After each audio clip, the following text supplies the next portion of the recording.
Living life, everyday, late at night, not okay. All I want, and I pray, all I need are some better days. Fuck me, I'm looking in the mirror, so foggy, but I've never seen clearer.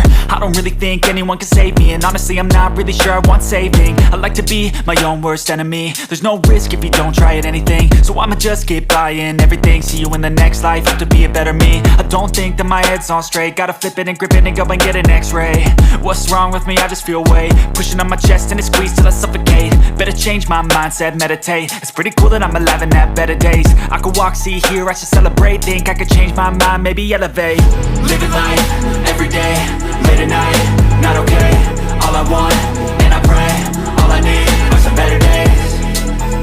Yeah, all I need are some better days. Cause all I want, and I pray, I believe in the better days. I'm kinda stuck between a rock and a hard place. Do I work hard or live at my pace? You're only young once, yeah that's all great, but I also want a future where I'm okay. Living life is doing lots of cocaine. Wait no, it's living with no shame. Wait no, it's sleeping in on Sundays. I guess it's different for each of us and that's okay. Well I just wanna be happy, how to get there? Glad that you asked me. I think it's different for everyone. Some of us need work, others need fun. Some of us need purpose to overcome. But try to do what you love when it's said and done. Cause there's so many differences in each of us. Trust your gut, it can show you what you want. Living life,